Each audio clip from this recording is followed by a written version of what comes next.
Welcome to AF Tales. Today's story is about a man whose girlfriend leaves him for a rich, family-approved lawyer, and how he turns that heartbreak into a life he never imagined.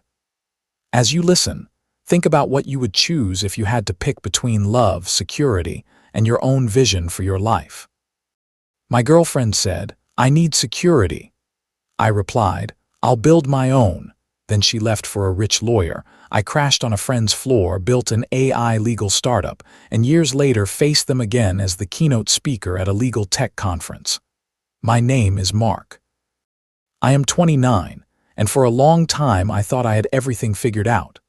I was a software engineer at a decent startup in San Francisco. I was dating Lily, my girlfriend of 3 years. We met at Berkeley, bonded over late-night study sessions, bad cafeteria food, and our shared love of true crime podcasts. She was everything I thought I wanted: smart, beautiful, driven. She worked in marketing and PR and came from one of those old money families in Marin County. Her parents, Robert and Evelyn, lived in a house that looked like it belonged in a magazine. The first red flag should have been the way they looked at me. Like I was something that had wandered in from the service entrance by mistake. But I was so in love with Lily that I told myself it did not matter. She used to say she loved my ambition. She liked that I wanted to build something meaningful. When I left my stable job to start my own company, she told me she supported me. But the pressure from her family never really stopped. Every family dinner turned into a status check. "Are you serious about stability, Mark? What are your long-term plans? How will you provide for a family?" They kept mentioning a lawyer friend of theirs, David Parker. Harvard Law, making partner at an elite firm in New York, old money background, perfect on paper. It felt like they were building a comparison chart where I was always the cheaper option. The breaking point came at one of their formal dinner parties in Sausalito. I was sitting at a long table while people casually discussed second homes in Aspen, yacht maintenance, and art investments. Someone asked me about my wine preferences. I grew up drinking whatever was on sale at Safeway. I said I preferred beer. "Craft beer from small batch breweries?" one guest asked. "No," I said, "just regular beer." The table went quiet. The hedge fund guy laughed. Lily stared down at her plate. She did not jump in to change the subject. She did not soften it or make a joke to deflect. She just let the silence sit there. Sometimes silence tells you more than words. 3 days later, she ended it. "I love you," she said, "but I cannot keep living in uncertainty. My parents introduced me to someone who can give me the life I was raised to expect." Just like that, 3 years were gone. She moved out that weekend while I was at work, left her key on the kitchen counter with a note. "I am sorry. You deserve someone who believes in your dreams." The brutal part came after. Within 2 weeks, she was posting Instagram photos with Dave. He was the polished lawyer in the expensive suit. They were at Michelin-starred restaurants and on weekend trips to Napa. Everything I could not afford to give her. My startup crashed a month later. The stress of the breakup and my own mental spiral made it impossible to focus. I lost the remaining investors. I could not pay rent. I moved in with my best friend Ethan in his tiny studio in the Mission. I spent 3 months working as a barista near Montgomery Street BART. Every day I made $5 lattes for guys my age in hoodies, talking about funding rounds and acquisitions while I wiped counters. It felt like I had fallen off the edge of my own life. Social media made it worse. Lily and Dave were everywhere: charity galas, Hamptons weekends, engagement rumors. She looked happy, glowing, like leaving me was the best decision she had ever made. The last straw was a photo of them at some restaurant where the entree cost more than my weekly pay. Dave had his arm around her. She was laughing. The caption read, "Sometimes the universe knows what is best for you before you do." That night I called in sick and stayed in bed. I honestly wondered if I would ever feel like myself again. This is the point where a lot of people stay stuck. They replay the breakup and stop believing they can build anything without the person who left. A few days later, something shifted. Those 3 months making coffee started to feel less like punishment and more like research. Every morning, lawyers and finance guys lined up at the bar. They complained about contract reviews, legal research, document management, and how much time they were losing to tedious work. I listened. During my failed startup, I had burned months and thousands of dollars because I did not understand contracts and legal language. Now, I was hearing the same pain from the other side. I started thinking, what if I could build something to fix that? What if I could use artificial intelligence to help small businesses and law firms read and analyze contracts faster and more accurately? In my spare time, I studied legal tech, read about natural language processing, and sketched out a business plan. Ethan, my roommate, was a senior engineer at a stable company. He started helping me code at night.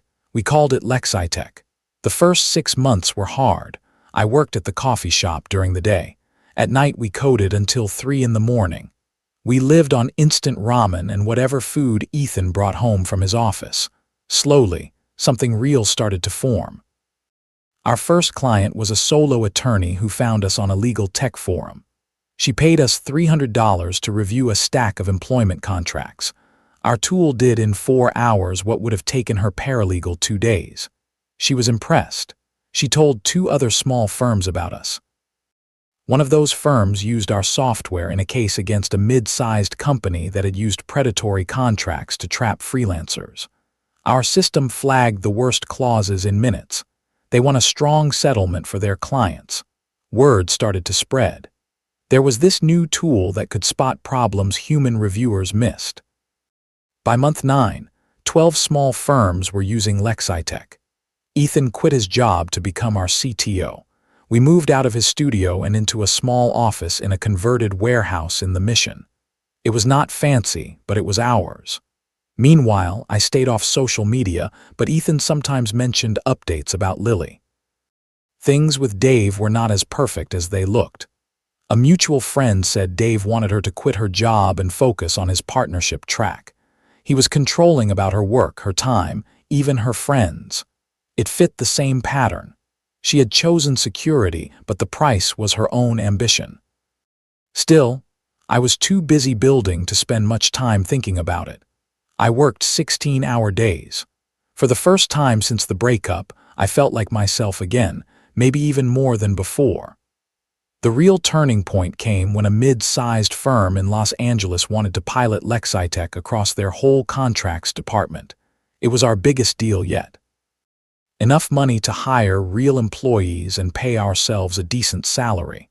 I called Ethan from the airport after we signed the deal. He laughed and said, "You are not the same guy who was crying over lattes 10 months ago. You have become someone even Lily never met." He was right. The version of me who had been dumped for not being secure enough no longer existed. In his place was someone leading a team, solving real problems and creating value. A few weeks later, an email hit my inbox. Subject, Mark, is this really you? It was from Lily. She wrote that she had been following legal tech news for work and had seen our company featured in an article about emerging startups. She said she was proud of me, that she had always known I was brilliant, that she would love to catch up and hear about my journey. I stared at that email for an hour. Then I deleted it without replying, because the person she had fallen in love with was the dreamer with potential. The person I had become was someone who had turned that potential into reality without her belief, without her support, and without her family's approval. I did not need her validation anymore. I had proof in the form of a company, a team and clients who trusted me. But the story was not done. Lexitech kept growing. We hired more people. We opened a small office in Austin. We were processing thousands of contracts and saving clients real money. Then I got invited to speak at the National Legal Innovation Summit in Chicago. It is one of the biggest conferences in legal tech. Thousands of lawyers and tech professionals. I was giving a keynote on how artificial intelligence was changing contract work. Walking into that convention center felt surreal. 2 years before, I had been steaming milk behind a coffee counter. Now I was about to speak to 1,500 people. The talk went well. Afterward, there was a gala dinner for sponsors and speakers. I was talking to a federal judge about regulations when someone tapped my shoulder. "Mark Reynolds, I thought that was you." I turned and saw Robert Whittaker, Lily's father. The same man who once made me feel like I did not belong at his table now sounded almost respectful. "I had no idea you were behind Lexitech," he said. "We have heard incredible things about your company. Truly impressive work." Evelyn joined him, smiling, calling me brilliant and visionary. They introduced me to other guests as if I had always belonged in their world. Status had changed the way they talked to me. Character had not changed who I was. Then I saw her. Lily stood about 20 feet away in a black dress. She looked good, but not like the glowing photos from years before. There was a tiredness in her eyes. Dave stood beside her. He looked exactly like his photos, but when he saw me, something uneasy crossed his face. Lily noticed me and froze. Our eyes met. 3 years of history flashed between us. She started to walk toward me. Dave grabbed her arm and steered her in another direction. Later that night, I was on a balcony getting some air when Dave approached me alone.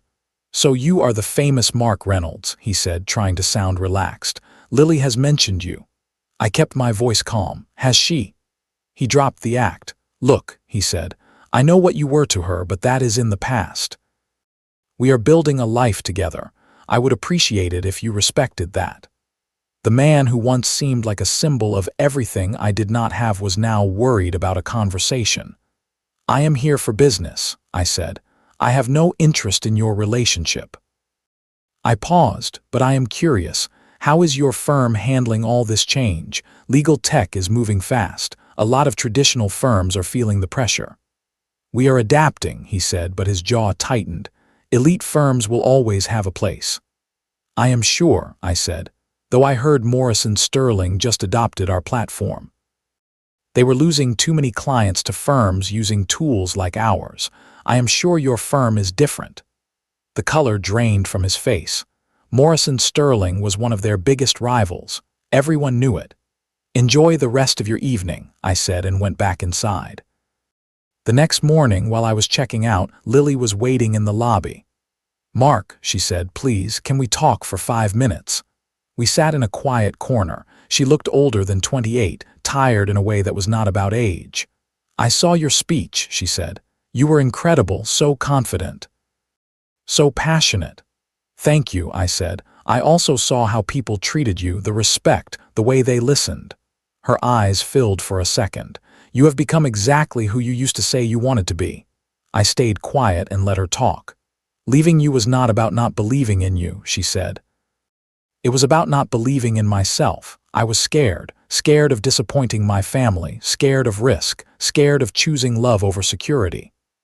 "Lily," I said gently, "you do not owe me an explanation." "Yes," she said, "I do. I have spent 3 years wondering what my life would look like if I had been brave enough to believe in us. Dave is not who I thought he was, and you became someone even better than I imagined." My chest ached for a moment, but it felt like looking at an old scar. It reminded me of pain, but the wound was closed. "You made the choice that felt right then," I said. "We both did." "Did we?" she asked. "Because it feels like you chose yourself and I chose fear."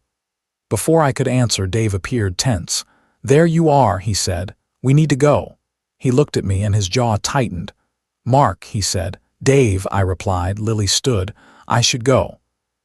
As they walked away, I heard him scolding her about inappropriate conversations and embarrassing him. She kept her eyes on the floor. I flew back to San Francisco. I thought that was the last chapter. It was not. Lexitech kept growing. We expanded to 12 countries. We hired more than 80 people. A major enterprise software company acquired us for enough money that I could retire by 40 if I wanted to. But the best part was not the money. It was the people. I met Samantha when she joined as a product design contractor. She later became our director of user experience. She is brilliant, kind, and cares deeply about building things that actually help people. When I told her the whole story about Lily, she listened and then said, Honestly, I am glad it happened. If she had stayed, you might never have become who you are now." She was right. Then, 2 weeks ago, my past and present crossed again. I was at London Tech Week, giving a keynote about the future of AI in professional services. Samantha came with me. We planned to go to Scotland for a short vacation afterward.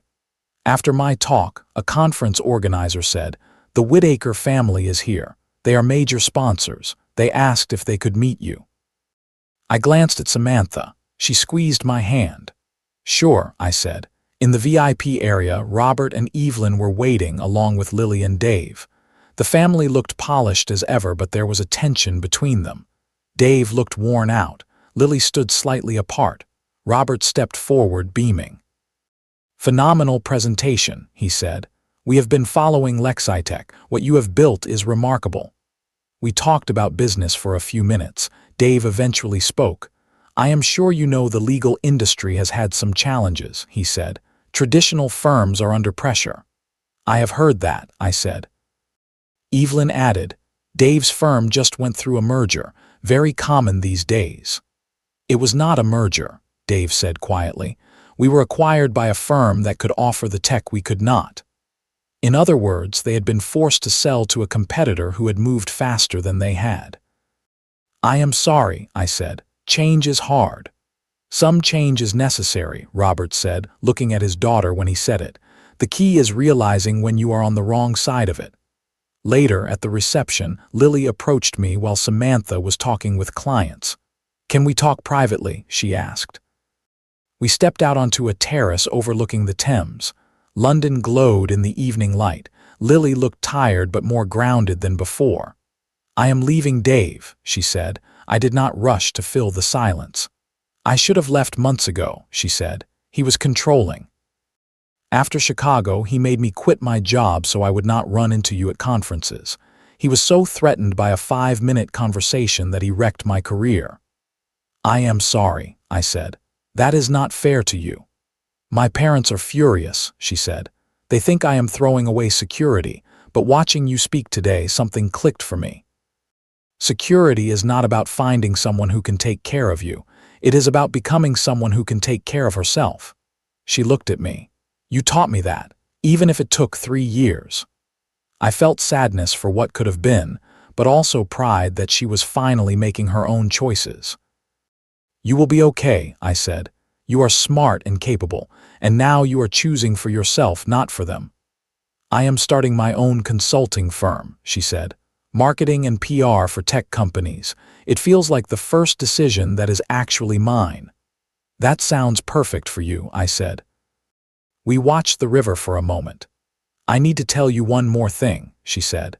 "Then I will let you go live your life. I never stopped loving you, but I stopped believing in you, and that was worse. I convinced myself that choosing someone safe was smarter than choosing someone extraordinary. I was wrong." Her eyes were wet, but her voice was steady. "I do not expect anything from you. I see how happy you are with Samantha. You deserve that. But leaving you was the biggest mistake of my life. Watching you succeed anyway has been the most painful and inspiring thing I have ever seen." She leaned forward, kissed my cheek lightly, and went back inside. I stood there for a while, feeling something inside me finally settle. 3 years before, losing her had felt like the end. Now, her words felt like the last page of a book I was ready to close. When I went back in, Samantha handed me a glass of champagne. "Everything okay?" she asked.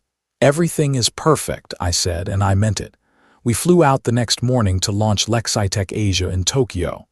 At the airport, I saw Lily sitting alone at a gate across the terminal, reading a business book. She looked more like herself than she had in years. She saw me, smiled, not with regret but with something calm and hopeful. I nodded once. A quiet goodbye to the past. Then I boarded my flight toward a future I had built on my own terms. Here are some things this story taught me. Lesson 1. When someone chooses money and status over you, it hurts, but it also tells you clearly how they measure value. Believe that and build a life where you are not a line on their resume. Lesson 2. Being rejected for uncertainty can become the push that makes you finally bet on yourself. Pain can be fuel if you decide to use it. Lesson 3. Security based on other people's approval is fragile. Real security comes from skills, character, and the courage to stand on your own. Lesson 4. Success does not have to be revenge. The best revenge is building a life you are proud of, whether anyone who hurt you ever sees it or not. Lesson 5. People can regret their choices and grow, but you are not required to reopen doors that almost destroyed you. Closure does not always mean getting back together. Lesson 6. The version of you that someone could not believe in is often not the final version of you. Keep going until you meet the person you were meant to become. What about you? If you were in Mark's place, would you have replied to Lily's first email or deleted it like he did? And have you ever had someone come back years later to admit they were wrong about you? Share your thoughts and stories in the comments.